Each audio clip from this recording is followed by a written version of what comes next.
Hey everyone, and welcome. So you've probably seen those cool, smooth, curved stones popping up all over your social media feeds, right? Well, today we're going to demystify the ancient healing technique behind them, Gua Sha. It's been around for centuries, but it is having a major moment right now. So in this explainer, we're going to cut right through all the hype. We're going to give you a really clear, straightforward look at what this practice is, how it's actually used, and what you really need to know about it. So let's just dive in and uncover the real story behind this fascinating practice. All right, here's our game plan. We'll start with the absolute basics. What even is Gua Sha? Then we'll get into why people use it. After that, we'll look at how it's actually done, cover some super important safety stuff, and finally, we'll talk about what you can expect after a treatment. By the end, you'll have the whole picture, from start to finish. So first things first, let's break down the fundamentals. What are we actually talking about when we say Gua Sha? You know, the name Gua Sha pretty much tells you what it is.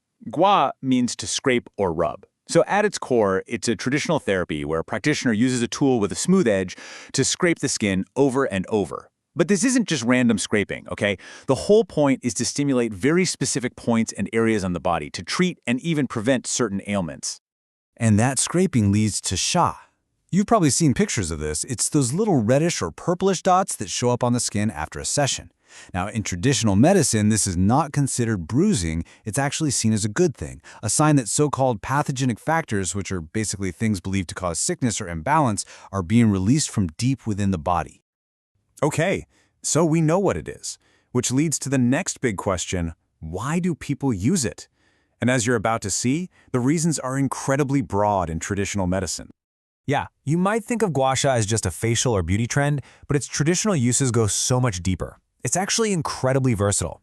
It's commonly used for everything from aches and pains, like in your neck, shoulders, and back, to internal medicine stuff like colds, fevers, and coughs. It's also used for respiratory conditions like bronchitis and asthma, and even just for general wellness and prevention. All right, so we've got the what and the why. Now let's get into the how. What does an actual Gua Sha session look like? What's the process?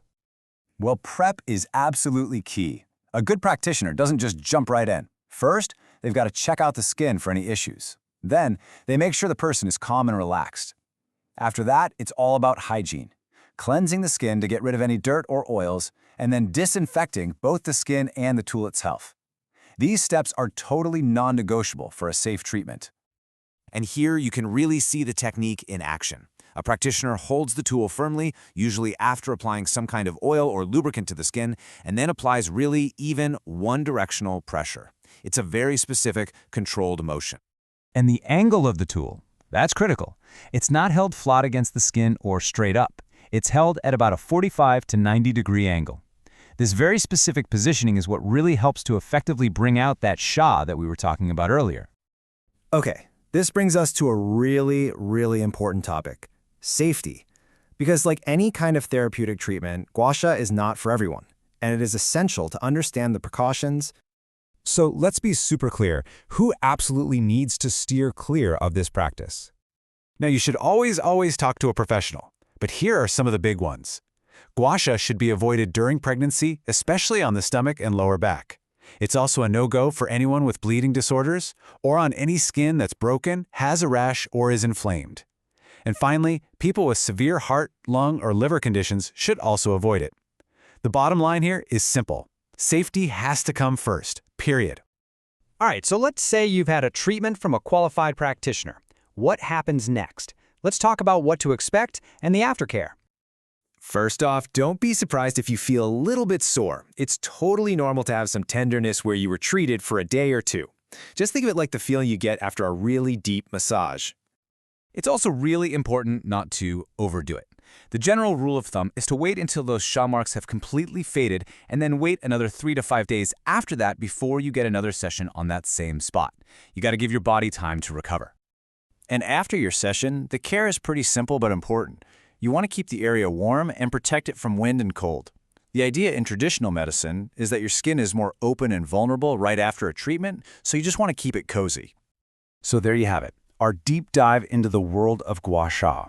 It's pretty fascinating to see an ancient healing practice become a modern wellness trend, right? It kind of leaves us with this bigger question. In a world just full of health options, old and new, the most important thing is to do our homework, understand the practices we're trying, and make informed choices that are truly right for our own bodies. Thanks so much for watching.